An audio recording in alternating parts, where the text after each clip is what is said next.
Hello everyone, myself Dr. Amol Nage. I am an MCH pediatric surgeon. In addition to pediatric surgery, I have done a pediatric neurosurgery fellowship from Vijayawada Hospital. Since 7 years, I am doing a freelancing private pediatric surgery and neurosurgical practice in Western Suburb Line at Children's Hospital. I have special interest in pyeloplasty, ureteric reimplantation, hypospadias surgery, neonatal surgery. आज हम जानकारी लेंगे पाइलोप्लास्टी इन पीयूजे। पीयूजो मतलब क्या रहता है? P stand for pelvis, U stand for ureter and J stand for junction and O stand for obstruction. Kidney system क्या रहती है? Kidney system is an excretory system. Kidney का काम खाली यूरिन बनाना नहीं है, शरीर में जो टॉक्सिन मटेरियल बनते हैं वो किडनी फिल्टर आउट करती है। पीयूजे मतलब क्या रहता है?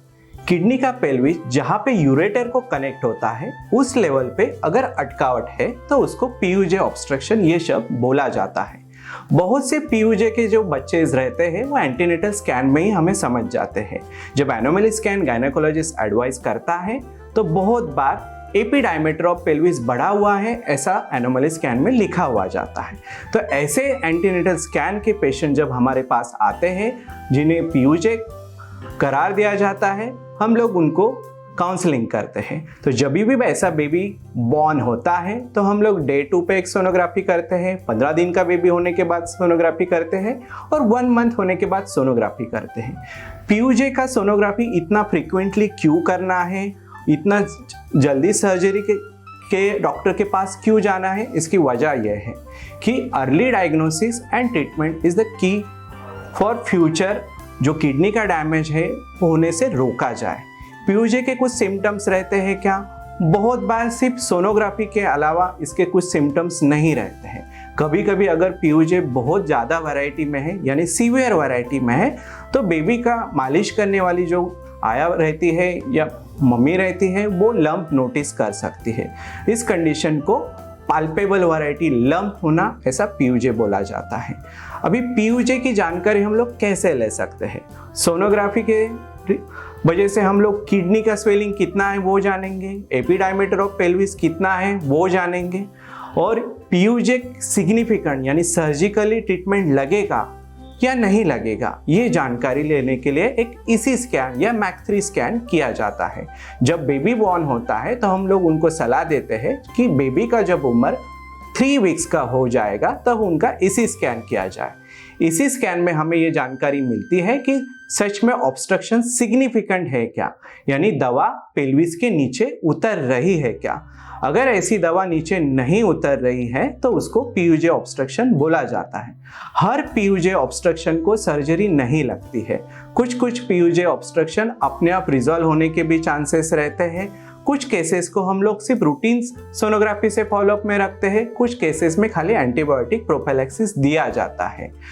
अप टू 2 इयर्स मैं हमेशा बोलता हूं कि किडनी का विकास एडल्ट लेवल के विकास तक होता है। तो अगर सर्जरी हम लोग बिलो 2 इयर्स में करते हैं तो किडनी का फंक्शन स्टेबलाइजेशन होना पॉसिबल रहता है, फंक्शन इंप्रूवमेंट होना भी पॉसिबल रहता है। पाइलोप्लास्टी क्या रहता है? Pilo means pelvis, प्लास्टी means a surgical procedure which relieves the obstruction and which restore the normal anatomy.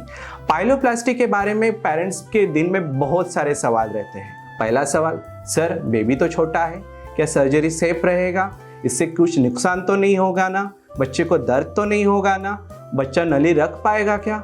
इन सब के सवाल के आंसर हाँ, यस, पाइलोप्लास्टी सर्जरी सेफ है। वो इसलिए सेफ है क्योंकि अगर उचित उम्र में हम लोग अटकावट अगर हटाते हैं तो किडनी आगे जाके डैमेज होने से बच सकती है। पाइलोप्लास्टी सर्जरी कैसे की जाती है? इसके 2 तरीके हैं, एक ओपन सर्जरी और laparoscopic surgery. Nowadays robotic surgery भी आया है। ओपन सर्जरी में क्या किया जाता है? एक छोटा कट लिया जाता है जो रिब्स केज के नीचे है। ये जो सर्जरी है जनरल एनेस्थेशिया में किया जाता है। इसके लिए स्पेशली पेडियाट्रिक एनेस्थेटिस्ट रहते हैं जो general anaesthesia as well as regional block देते हैं। इसकी वजह से बच्चे के एनेस्थेशिया यानी भूल की रिक्वायरमेंट जो रहती है वो कम हो जाती है और बच्चा पेन फ्री रहता है। सर्जरी का ड्यूरेशन कितना रहेगा ये हमेशा सवाल पूछते हैं। 2 से 3 घंटा सर्जरी किया जाता है। इस सर्जरी में क्या करते हैं?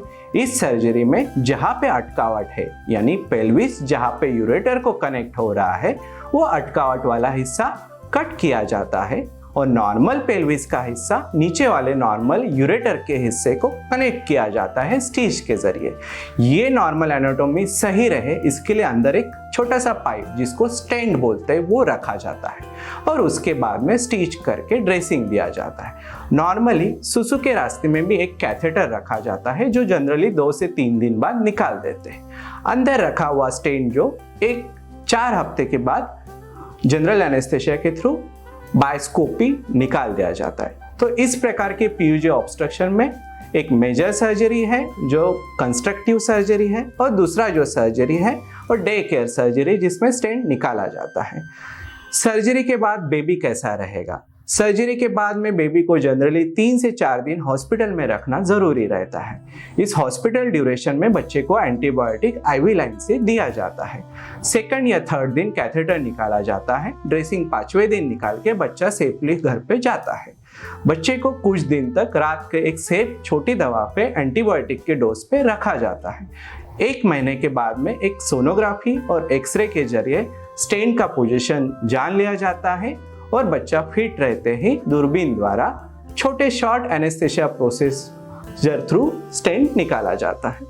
पाइलोप्लास्टी सर्जरी के बाद में फॉलोअप्स कैसा करना चाहिए? पाइलोप्लास्टी सर्जरी के बाद में हमेशा 3 महीने बाद 6 महीने बाद सोनोग्राफी करके स्वेलिंग कम हुआ कि नहीं, अटकावट कम हुआ कि नहीं, किडनी का जो पैरेंकाइमल थिकनेस है वो बढ़ा है कि नहीं, एपिडायमीटर ऑफ पेल्विस कम हुआ है कि नहीं, वो जानकारी ली जाती है।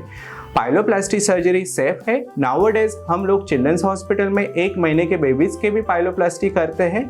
तो इतनी छोटी उम्र में पाइलोप्लास्टी नाम की ये जो कठिन शस्त्रक्रिया है वो हो पाती है।